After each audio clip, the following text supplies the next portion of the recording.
Hi, so I'm back to read some more Redwall. We read up to chapter 12. I believe Clooney was getting some new soldiers. And Oliver just wants to sleep next to you, or rather on top of you. So, he just wants to sleep here. Oh, buddy. Just be good, don't move too much. Lost my page. Okay. So at the Church of St. Ninian, Clooney sat in the wreckage of what had once been a pulpit.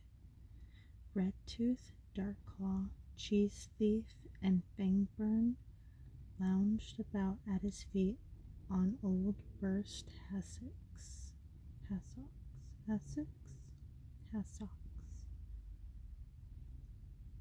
Clooney was in one of his strange moods again. He showed little interest in the captive Vol family, merely ordering that they be kept under guard until he found time to deal with them. Most of his army slept in the choir loft or the Lady Chapel. The rest were posted on sentry duty outside. Cautiously his captains watched the warlord. Clooney's long tail swished restlessly. The single eye stared at a carved eagle holding the rotting lectern on its outspread wings. What thoughts occupied the dark, devious mind of Clooney the Scourge? Finally he looked up and spoke. Go and get Shadow. Bring him here to me. Darkclaw and Fangburn scurried off to obey the command. Silently the others waited, their eyes glinting in evil anticipation. The chief had a plan. Like all of his schemes, it would be cunningly simple and wickedly brilliant. There was no better general than Clooney when it came to strategy. Shadow had been with Clooney for many years. Nobody was sure if he was a rat or weasel or even a bit of both. He was very lithe, and wiry, and his long, sinewy body was covered in sleek black fur. There was no hint of another color in his coat. It was blacker than moonless midnight. His eyes were strangely slanted, black without any brightness in them. The eyes of Shadow were like those of a dead thing. He stood before Clooney. He had to strain his one eye against the darkness of the church to make sure he was really there. Shadow, is that you? The reply sounded like a whisper of wet silk across a smooth slate. Clooney, I am here. Why do you want Shadow? The captain shivered at the sound of the voice. Clooney leaned forward. Did you see the walls of that abbey today? I was there. Shadow sees all. Tell me true, could you climb them? No beast I know of could climb those walls. Except you? Except me. Clooney gestured with his tail. Come closer, then. I will tell you what must be done. Shadow sat on the top pulpit step. Clooney issued his orders. You will climb the abbey wall. Many sentries patrol the top of the wall.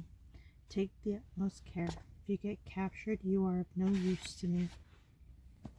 There is no point in one alone trying to attack the gatehouse and open the door. It is too well guarded, so forget the gate. Shadow gave no hint that Clooney had inadvertently read his mind. He remained motionless as Clooney continued. Once you have scaled the wall, make for the main abbey door. Should it be locked for the night, you will use all your skill to open it without any noise. It is vital that you get inside. The first room you will find yourself in is the main one. The mice call it Great Hall. Walk in, turn around, and on the left wall facing you is a long tapestry covered in pictures and designs. Now listen carefully. In the bottom right-hand corner of that tapestry is a picture of a mouse dressed in armor, leaning on a big sword. I want it. Cut it, rip it, or tear it out. But get it for me. I must have it. Don't come back without it, Shadow. Puzzlement was written on the faces of the four captains who had overheard the orders. A picture of a mouse? Clooney had never been known as a collector of pictures. Fingbird whispered to Chief's thief, "What use is a picture of a mouse to the chief?" Clooney heard. He came to the edge of the pulpit. Grasping the sides of the lectern, he surveyed his small congregation like some satanic minister. "Ah, Brother Fingbird, let me explain. I will tell you why it is that you and all your kind will forever remain servants, while I shall always be the master. Did you not see the faces of those mice today? The mere mention of Martin the warrior sends them into ecstasies. Don't you see he is their symbol? His name means the same to those mice as mine does to the horde, in a different way maybe. Martin is some sort of angel. I'm the opposite. Think for a moment, if anything were to happen to me, you'd all be a leaderless rabble, a headless mob. So if the mice were to lose their most precious omen, the picture of Martin, where would that leave them?" Redtooth slapped his haunches. He rocked to and fro, sniggering with uncontrolled glee. "Brilliant, Chief, diabolical. They'd just be a crowd of terrified little mice without their wonderful Martin." Clooney's tail banged down on the rotting lectern, smashing it into several fragments. "And that's when we'll strike." The powerful tail lashed backwards, wrapping itself around Shadow's body. He was dragged forward, face to face with his master. Clooney's rancid breath blasted into Shadow's face as he ground out each syllable. "Bring that picture back here to me. Do this, and your reward will be great when I sit on the abbot's chair in Redwall Abbey. But fail me, and your screams will be heard from far beyond the woodland and meadows." Clooney the Scourge had spoken.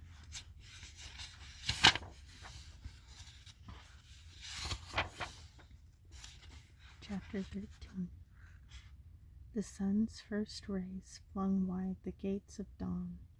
The inhabitants of Redwall were already up and about. After breakfast, the abbot issued daily orders.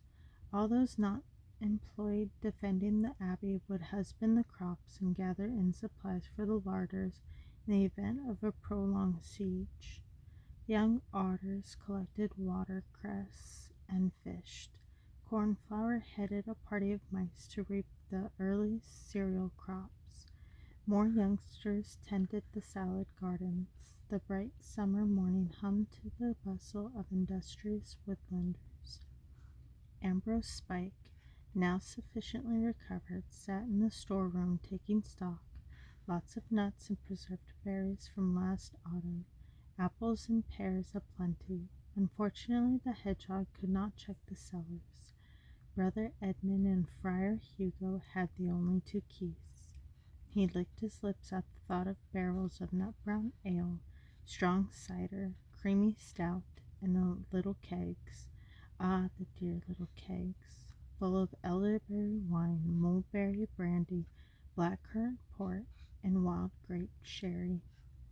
"You're Edgepig, where must I puttin' these roots and dandelions?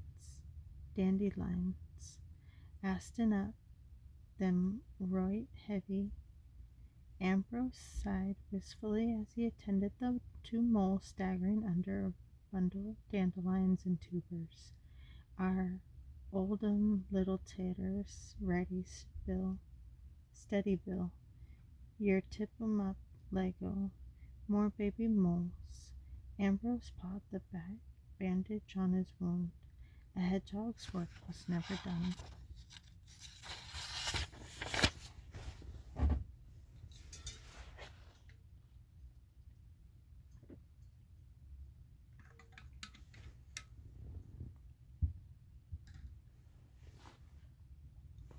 Matthias and Constance stood in the cloisters. They had taken charge of weapon training. The woodlanders were each showing off their special skills. In more peaceful days, these skills had only been used at fairs and sporting contests, but now when the need arose, they would be used with more deadly effect. The otters carried bags of smooth pebbles, which they hurled from vine slings with great force and accuracy. Groups of field mice archers knocked thistle-down shafts to the strings of their longbows. Many a marauding bird had been driven off by these same tiny archers. Bands of Redwall mice practiced at thrust and parry with staves. Below the wall on the abbey grass, Formal directed his crew as they dug a trench. This was lined with sharpened stakes by a solitary beaver. A system of ropes and pulleys carried the baskets of stone and trench debris up to the ramparts. Defenders piled it in heaps at the edge of the parapet. Matthias took a group of Redwall mice to instruct in the use of the quarter-staff. He had discovered in himself a natural skill with the long ash pole. None of the mice had ever competed in any type of violent sport. They were awkward and timid, but as it was a personal choice between learning cudgel,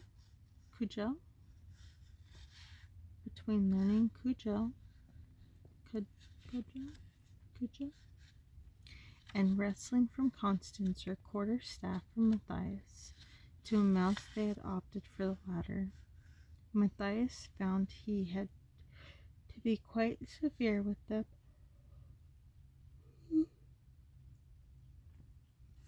Accordingly, he dealt out some hefty blows and hard falls to make the more timid souls angry enough to retaliate. "Keep that head guarded, Brother Anthony." Thwack. "I warned you, brother. Now look out, I'm coming after you again." Thwack. No, no, don't just stand there, brother. Defend yourself. Hit out at me." Thwack, crack. This time Matthias sat down hard, rubbing dazedly at his sore head. Constance chuckled. "Well, Matthias, you've only yourself to blame. You asked Brother Anthony to hit out at you, and my word, he's certainly obliged. I'll have to recruit him for my cudgel class. He shows promise." Matthias stood up, smiling ruefully. He rested on his staff. "Yes, he's very strong, but I do wish that we had some real weapons of war, swords and daggers and such like. We won't kill many rats with wooden staves." "Maybe not," the badger replied, "but you must remember that we are here to defend, not to attack or kill." Matthias threw down his staff. He took a dip of water from an oaken pail, drinking deeply, then splashing the remains over his aching head. "A wise observation, Constance, but you tried telling that to Clooney and his horde. See how far you get." Sounds like he's not wrong. Sometimes you have to get a little worse. But we'll see by the end of the story what happens. Lunch that day was served out in the orchard. Matthias lined up with the other woodland creatures to collect his food: a bowl of fresh milk, a hunk of wheaten loaf, and some goat's milk cheese. Cornflower was serving. She gave Matthias an extra large wedge of the cheese. He rolled up the sleeve of his habit and pulled out the corner of her scarf. "Look, Cornflower, a very close friend gave me this last night." She laughed at him. "Get along and eat your lunch, Warrior Mouse, or I'll show you my deadly aim with a piece of this cheese." Strolling through the dappled shade of the orchard, Matthias sought out old Methuselah. Slumping down beneath a damson tree, the young mouse munched away at his lunch. Methuselah was sitting with his back against the tree, his eyes closed in an apparent doze. Without opening them, he addressed Matthias. "How goes the practice, war young stave master?" Matthias watched some of the tiny ants carrying off his fallen bread crumbs as he answered, "As well as possible, brother Methuselah. And how are your studies coming along?" Methuselah squinted over the top of his spectacles. "Knowledge is a thing that one cannot have enough of. It is the fruit of wisdom, to be eaten carefully and digested fully, Like that lunch you are bolting down, little friend.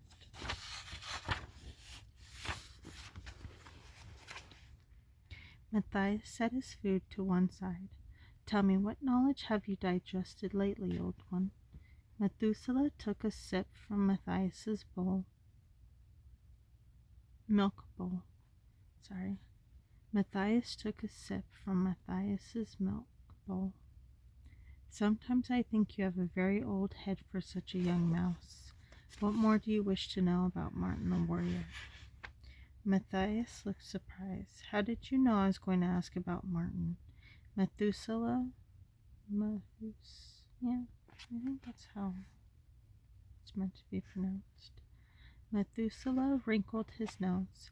How do the bee folk know there is pollen in a flower? Ask away, young one, before I doze off again. Matthias hesitated a moment, then blurted out, Brother Methuselah, tell me where Martin lies buried. The old mouse chuckled dryly. Next, you are going to ask me where to find the great sword of the warrior mouse. But how did you know that? Stammered Matthias. The ancient gatekeeper shrugged his thin shoulders. The sword must lie buried with Martin. You would have little use for the dusty bones of a bygone hero. A simple deduction, even for one as old as I am. Then you know where the warrior lies. Methuselah shook his head. That is a thing no creature knows.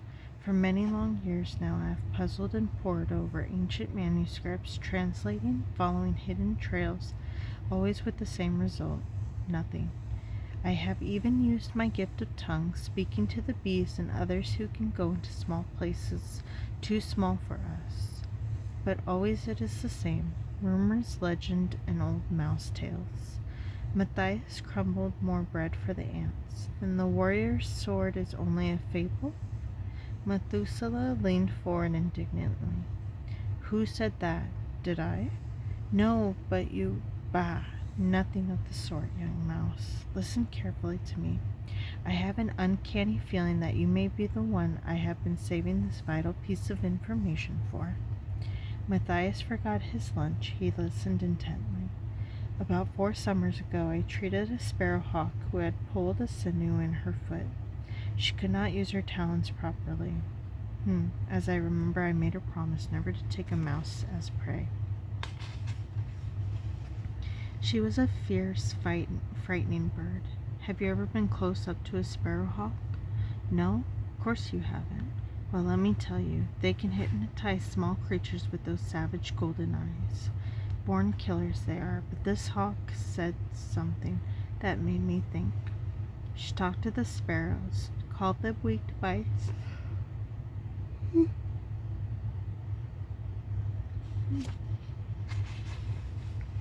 Said that many years ago they had stolen something from our abbey, a treasure that belonged to the mice.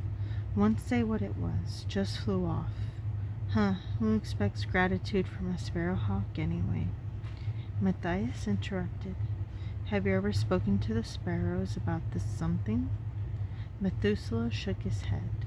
I'm too old, I can't climb up to the roof where they nest. Besides, the sparrows are old birds, forever quarreling and chattering on in their strange voices. They are warlike creatures, extremely forgetful and completely savage. They'd throw you from the roof and kill you before you had a chance to get near their tribal nests. Yes, I'm far too old for that sort of thing, Matthias, and anyhow, I'm not too sure that the sparrowhawk story was true. Some birds can be dreadful liars when they have a mind to be. Matthias tried questioning Brother Methuselah further, but the warm sun had worked its magic upon the old gatekeeper as he sat in the orchard savoring the peace and tranquility of a June afternoon. This time there was no deception. He was genuinely fast asleep. Okay, so I guess I'll only read 2 chapters tonight, but I shall get to chapter 14 soon. But Brother Methuselah knows when to sleep, because during the day, a nice warm day, it's a perfect time to take a nap. Ooh, I bet it's even more peaceful under a tree. But anyway, I hope you have a good night and a good day tomorrow. Bye. Rest up.